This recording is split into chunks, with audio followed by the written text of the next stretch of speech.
Sveiki atvykę į Tasos. Čia būsime kelias dienas ir parodysime jums, kokia nuostabi ši Graikijos sala.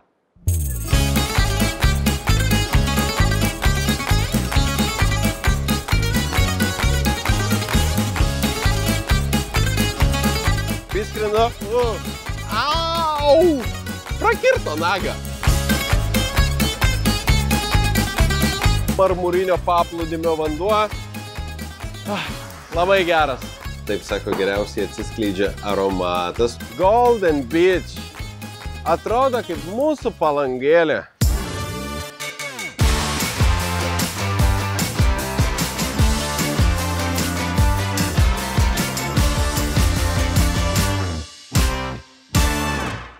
Spėju, kad pavadinimas Taso labai retam iš jūsų asocijuojasi su Graikija, bet tai yra pati šiauriausia ir 12 pagal dydį Graikijos sala, kurią dėl savo gamtos, klimato, nuostabių paplūdimių ir smaragdinio vandens yra labai pamilę ir mėgsta atostogauti vietiniai graikai. Na, o Lietuvoje kiekvienam iš jūsų kelionių organizatorius į taką gali suteikti galimybę patyrinėti šią dar labai nedaug atrastą Graikijos salą.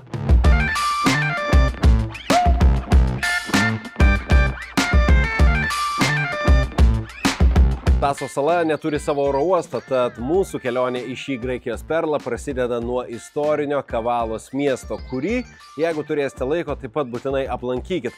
Mes to laiko turim, tad savo kelionę pradėsim nuo čia esančios didžiulės pilies, nuo kurios bokšto atsiveria nuostabūs vaizdai į Kavalos miestą.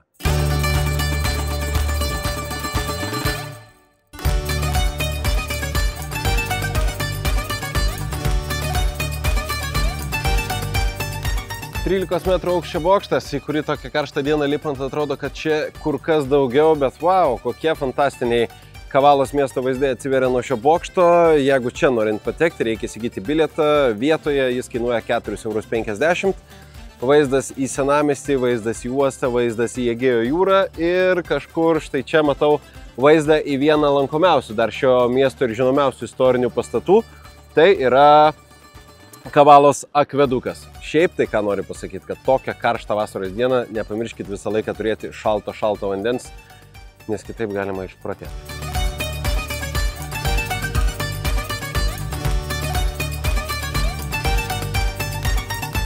Pamatėm iš viršaus, o dabar galim pamatyti iš labai arti šį dar Osmanų laikotarpio statinį, kuris yra vienas iš Kavalos miesto simbolių. Jį tikrai matysit šio miesto plakatuose, atvirutėse ar nuotraukose. Kokio dydžio pastatas, kokio senų pastatas. Wow.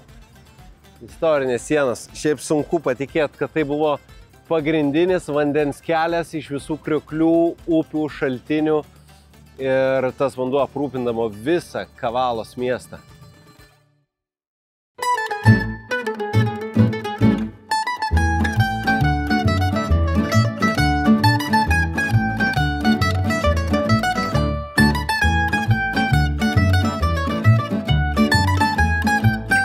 Kelionė iš Kavalos į Tasos salą tikrai nėra kažkoks tai papildomas nemalonus iššūkis. Priešingai, tai nuostabi pramoga, 40 minučių kelionė keltu, gaivus oras, mėgaujatės saulę, grožitės Egėjo jūros vaizdais.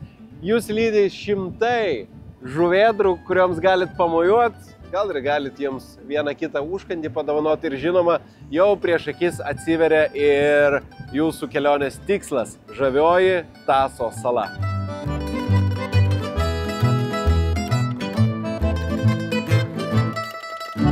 Na, o plaukiant galit grožėtis ne tik vaizdais, bet atkreipti dėmesį ir iš tai šį statinį, tai yra naftos platformos, viena pagrindinių vietų visoje Egėjo jūroje išgaunant naftą. Ir jos būtent šitoje vietoje netoli Tasos salos buvo pastatytos dar 20 amžiaus pabaigoje. Au! Prakirto nagą. Mane ką tik nežinau, ar čia dabar negaliu susirgti kokių paukščių gripų ar dar kažko. Dabar kaip iš tikro reikia daryti? Reikia turėti normalų kukurūzą ir neduoti jo paimti, o kai priskrenda, va, žiūrėkit. Opa! Pagavo, pavyko. Šiaip visai faina pramoga, bet reikia būti atsargiems, Jos yra pamišusios dėl šitų dėl šitų skanėstų ir dėl to jos čia paskui ir sekioja tuos laivus ir ieško turistų.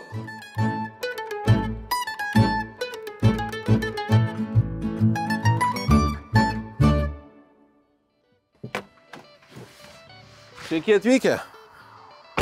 Pasiekėm Taso salą ir turim galingiausią mašiniuką visoje saloje. Na, bent jau taip sakė tie, kurie mums jį davė. O reikalingas toks automobilis Taso saloje, nes čia daug kalnų, kalnuota vietovė ir aišku, mes norėsim pakilti ir į pačią aukščiausią Taso salos viršukalnę. Bet dabar atvykom į viešbutį, einam pasižiūrėsim, kaip viskas atrodo iš vidaus.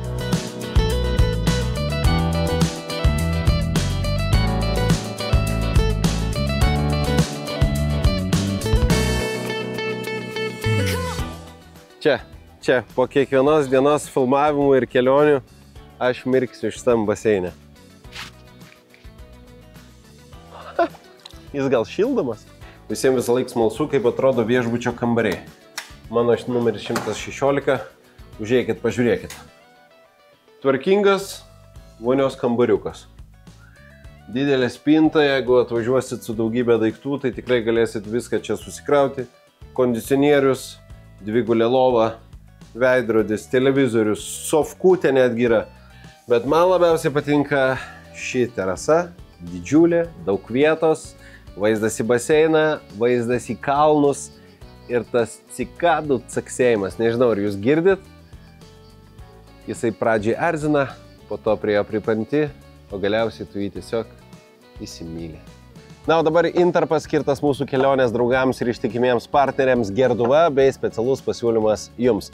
Mano rankose gertuvė, dėl kurios iš proto eina visas pasaulis. Stanley Ice Flow sandari gertuvė, pagaminta iš nerūdijančio plieno su dvigubomis sienelėmis, o tai reiškia, kad vasaros metu net ir spiginant dideliam karščiui, šios gertuvės ta temperatūra nepaveiks ir jos viduje esantis gėrimas visą laiką išliks šaltas ir gaivus, o žiemos metu priešingai viduje esantis gėrimas niekada nesušals į ledą.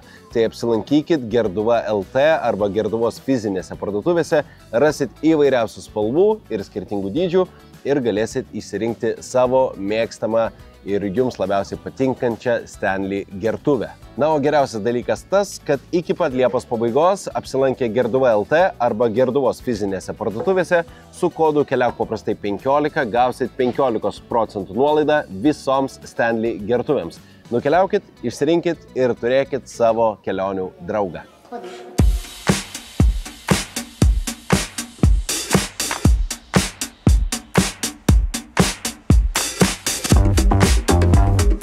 Savo pažintį su Taso sala pradedam vietoj, kuri tiesiog alsuoja istorija.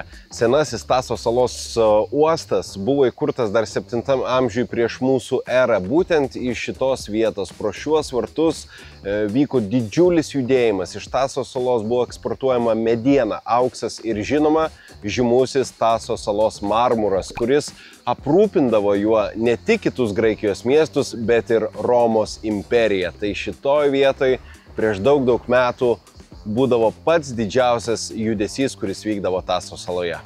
Reikia žinoti, kad Taso salos pagrindinis miestas taip pat vadinasi Tasos, kur ir dabar esam. Čia yra ir senasis uostas ir visai šalia jo įsikūręs pagrindinis šio miesto paplūdimys, kuriame daugybė gultų, skėtukų, daugybė žmonių ir šį paplūdimį žmonės mėgsta, nes čia šalia yra bariukų, šitas paplūdimys prižiūrimas, nuolatos valomas, skaidrus vanduo, tik tai aš matau, kiek čia daug yra jūros ežių. Tai vienas iš dalykų, kad visoje Taso saloje yra ir smėlėtų paplūdimių, ir akmenuotų. Tai ten, kur akmenys, nepamirškit turėti batus, kurie apsaugotų jūs nuo jūros ežių.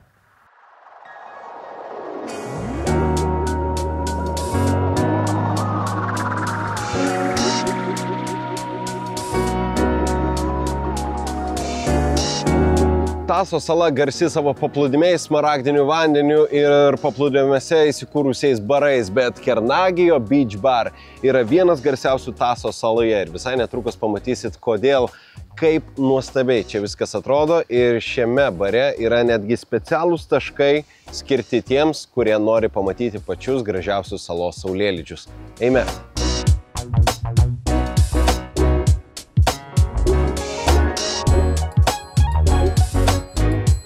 Na, 2 specialūs kokteiliai, kuriuos rekomendavo pats baras. Aišku, terasa kol kas yra uždaryta, ji atsidaro tik tai vakaro metu, iki tol galima mėgautis baru, kuris yra paplūdimyje. Na, bet įsivaizduokit, kaip čia viskas atrodo vakaro metu, kai saulė leidžiasi, kai skirtingose salos vietose įsižiebia švieselės. Čia turėtų būti tikra magiška vieta, bet ir dienos metu. Čia viskas labai nuostabu. Nusileisti galite ir iš terasos, čia apačioje vaizdas ne ką prastesnis, užsisakykit kokteilių, tradicinis mojito ir mano rankose jų vienas iš firminių ir pačių populiariausių Salty Aegean. Salty, nes visai nemažai čia druskos, Aegean aišku dėl Egėjo jūros ir spalva smaragdinė, tokia, koks ir čia šioje saloje jūros vanduo. Belieka tik atsisėsti, gerėtis, mėgautis ir džiaugtis, kad galim čia būti.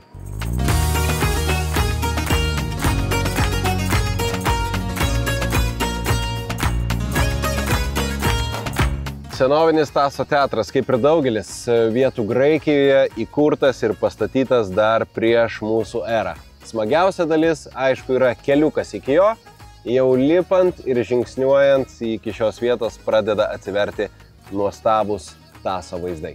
Šitoj šiuo metu beprotiškai karštoj vietoj kažkada labai senai vyko graikų pasirodymai, spektakliai, teatras, o Romos laikotarpiu atrodo tokioj nedideliai vietoj, bet buvo galima išvysti ir gladiatorių kovas. Dabar jau šis amfiteatras yra modernizuojamas, naujinimas ir čia vyksta šių laikų koncertai, solo atlikėjų pasirodymai.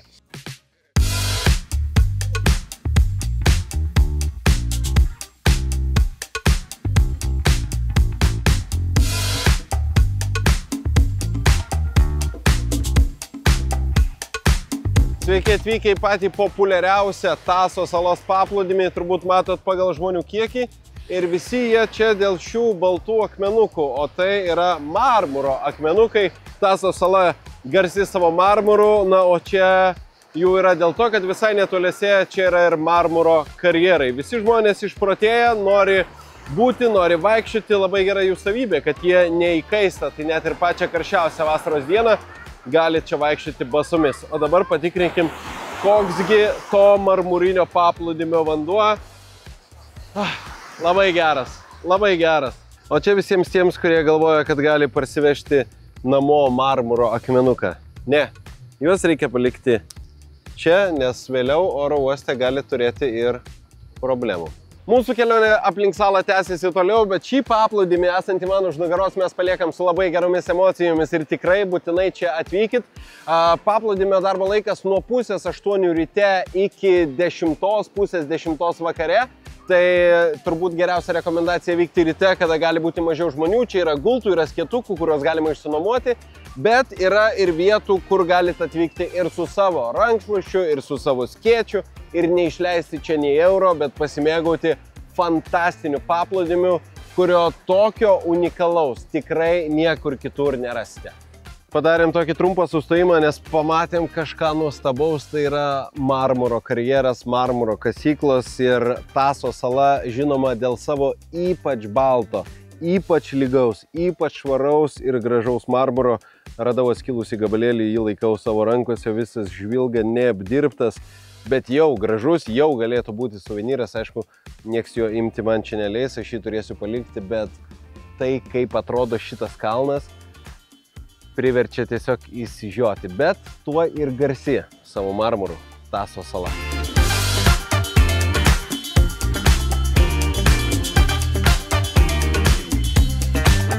Čia yra puikiausias įrodymas, kodėl Taso saloj reikia, bent jau džipo, nebūtinai 4 varomais, bet bent jau visureigio, kuris galėtų įveikti tokius kalnus.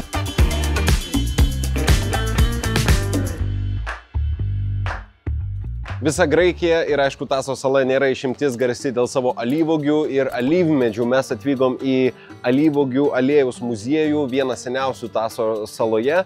Jam daugiau negu 100 metų, tai eime, mūsų čia turėtų laukti viena iš savininkių šio muziejaus, šios gamyklos, Kleopatra. Einam ją susirasim. ir pabandysim sužinoti, kaip yra gaminamas tas alyvuogių aliejus. This is a reconstruction of the old olive oil factory with the watermill. The watermill turned and the power generated transmitted to the machinery. Let's talk about the procedure. Okay. First, the olives got under the millstones, here. The olives get under the millstones, okay? Okay. The whole olives with the stone inside. The millstones turn around, crush the olives and create an olive paste. And then the paste entered in these mats which served as filters. Okay. In the beginning, this mat was made from coconut fiber. From coconut fibers. So this is This one from coconut. from coconut. Geras. Iš kokoso riešuto. One mat on top of each other, placed into the hydraulic press, pressure applied. Okay. Inside the mat, capture the solid part of the olives, the flesh, the stone, and the liquids flow outside. The olives are fruit, and all fruit contains water inside. So the liquids, after the press, get in this machine, the separator, with centrifugal power, separate clean olive oil from the rest liquids. Okay. This is the procedure. This one is electrically powered. Okay. So after this, then Yes. Same philosophy of action, just we have more machines and bigger machines. Yeah. As you can see, we have 3 pair of millstones, 3 bigger hydraulic press. Now it's not from the coconut, yeah? No. This one is plastic material suitable for food. Okay, Yes. okay. And for its production, we use only fresh and healthy olives. If the olives are not fresh or healthy, then the factory produces another quality that's called virgin. No extra virgin, but just virgin. It's also natural product, but lower quality than extra virgin. Okay, early harvest and classic. This is the classic and the early harvest. I show you how to taste it. In the beginning, we shake it a little bit, okay? This In is order for to what? This is for what? release the aroma. Okay. We smell. You smell. It should smell fresh olives. It smells like fresh olives, yeah. And then after, we keep it inside our mouth, okay, for a little bit. And after, we swallow. It's nice. It's nice. I never tried Like this. yes. Like this. The most of the people try with bread, with salad, but this is the best way to feel the taste and the aroma. Okay. And let's go to the early harvest. Okay, a little bit, maybe something different. Yeah? Yes. Should be. Keep it in your mouth, and after a little bit, swallow. Kartumas jaučiasi. It's, You can feel the pepper. Thicker. Yes. Yeah. Nu, apsipirkom ir pačių alyvuogių ir alyvuogių aliejus, bet jeigu esate alyvuogių aliejus fanas, jums net visai nebūtina keliauti iš tikrųjų į šią vietą. Jokauju, atkeliauti būtina, bet jeigu pritrūksit gero kokybiško alyvuogių aliejus, noriu pasakyti, kad jie jums gali jį atsiųsti į bet kurią vietą. Užsukit į jų parduotuvę, išsirinkit ir būsit su pilnais krepšiais aukščiausios kokybės produktų.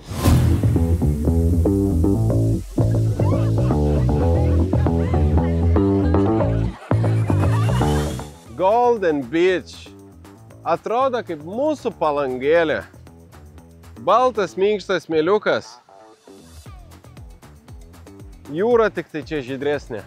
Taso sala pasižymi savo paplūdimiais ir čia mes esam dar viename iš jų auksinėme 2,5 km ilgio Golden Beach paplūdimyje, kuris, aišku, pasižymi savo švariu, minkštu ir labai maloniu smėliuku. Ir čia jau ta vieta, tas paplūdimys, kurį mėgsta ne tik tai vietiniai graikai, bet į šią vietą jau plūsta turistai iš viso pasaulio. Paplūdimys paplūdimiu, bet man smagiau ir įdomiau išbandyti, koksgi čia yra vanduo.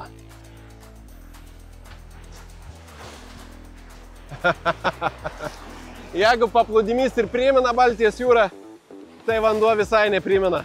Labai labai šilta. Ir labai sūru. 50 eurų? Tu turbūt juokauji. Vieta galit kitų net nelankyti. Kita labai skaniai padaryta. Važiuoju. Na, plaukydami Egėjo jūroje galit grožėtis ne tik atsiveriančiais nuostabiais vaizdais, paplūdimiais ir uolomis. Taigi be motorolerių parašyta, aš nesuprantu, kur jie.